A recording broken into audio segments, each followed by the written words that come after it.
Hi guys, Lunar here, welcome back to another day of Skyrim console mods for PlayStation 4 and Xbox One. We do have two videos today, and the Xbox One mods today anyway are some of the best ones I think I've seen for a while, so make sure that you check out both videos. Before we get into this, I do get asked a lot about my mods and load order, and guys, it's pinned to the top of my Twitter. I do mention it quite a lot, but I guess it's mostly new subs who don't already know, and so all of my mods, the load order, are split into categories and it's on there. So go and check that out if you want to see what I have. Anyway, let's get into mod number 1. Our first mod is called Bound Daedric Armor. This mod adds 2 new spells to the game, Bound Armor and Bound Armor Other. The first one will allow you to summon a Daedric Armor for 60 seconds, and the second one will do the same for your allies when you aim it at them. Both spells are affected by the Conjuration Master perk. The gear is powerful, but it requires a lot of magicka to use, and so you will have to be a high level already in order for it to work, so it's kind of balanced out. The armor essentially equips a full set of Daedric armor over the top of your robes. If you play as a mage, and if you're using this, you probably are, then this gives you a full set of boots, shield, helmet, cuirass, and gauntlets in Daedric.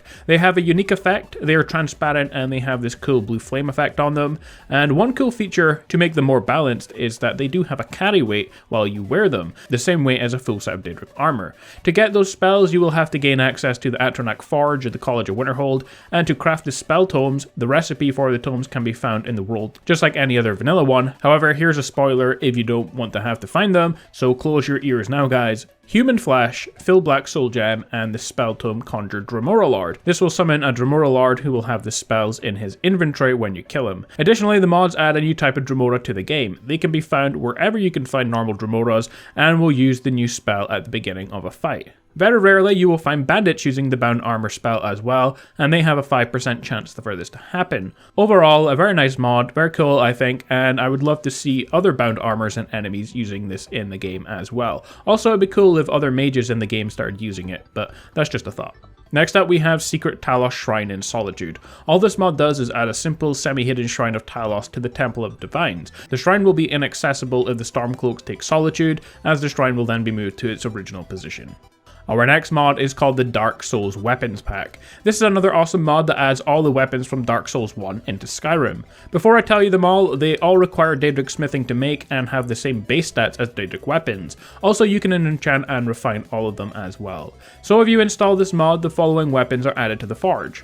For swords, you get the Astona Sword, Baldur's Side Sword, the Bastard Sword, Drake Sword, Flameberg Long Sword, and the Silver Knight Straight Sword. For Great Sword, you get Artorias' Great Sword, the Black Knight Sword, Black Knight Great Sword, Claymore, Crystal Great Sword, Great Lord Great Sword, Man Serpent Great Sword, the Moonlight Great Sword, Obsidian Great Sword, and Zweihander. Warhammers, you get Lucerne. For battle axes, you get Black Knight Halberd, which is in black and silver, Halberd, Dragon Slayer Spear, Gargoyle Halberd, Giant's Halberd, the Great Scythe, a regular scythe, Life Hunt Scythe, and the Titanite Catching Pole. Overall, another awesome Dark Souls mod that adds in all the weapons from Dark Souls 1 mostly, or most of them anyway, into Skyrim. Next up we have the TLS Light Object Shadow Remover FPS Booster, a simple mod that improves frame per second. The mod removes all shadows from light objects that provide a shadow, a hardly noticeable difference, but it does boost your FPS in-game. Our final mod is called the Ranger's Call Fletching and Archery Overhaul. The mod overhauls bows and arrows in Skyrim.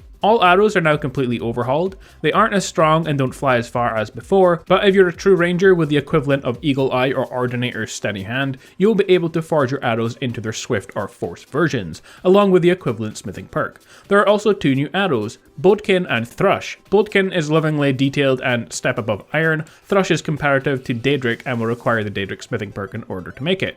So the new arrow types do the following. Swift arrows, they are faster and go further. With a tough bow, they're able to strike true from a longer distance, allowing you to control the battlefield when there are more than 2 enemies around. Force arrows, these arrows have an impact into their target, able to sometimes daze, allowing you more freedom of using faster bows or damaging them enough to toy with them longer. Also, you get torch arrows. You're able to learn how to craft torch arrows if you head to the Solitude's Fletcher shop to read the notes. This arrow type was actually a separate mod, so here's what the arrow does. With one arrow or bolt, you'll able to light up an area with your arrow when it hits, set enemies you hit on fire, set flammable oil puddles, flammable gas, and beehives on fire by shooting them, and lay short-lived fire traps that damage enemies with level damage where your arrows land. Next, there are new bows. There are 3 new glass bows in the game. Each of these bows offers something different and can be used to fit your gameplay style. The Ranger bow, this bow offers several upgrades so you can keep the same bow throughout your journey and not worry about if any other bow is going to be the right fit. Silver bow, perfect for fighting against vampires or werewolves, and Draven's bow. Draven now has a unique bow. After returning the bow, he will grant you a recipe to make your own version. Overall guys, a very awesome archery overhaul to bows and arrows in game. I use my bow in game quite a lot, so this mod is one I have had a lot of fun trying out, and to be honest, it does make archery a bit better in game. So if you play a kind of archer in Skyrim, then definitely check out this mod. Well guys, that's about it for this video. If you enjoyed it, like and comment, I really appreciate it, and if you haven't done so yet, subscribe for more awesome Skyrim mod videos. But with that being said, Dragonborn, stay awesome, and I will see you all next time.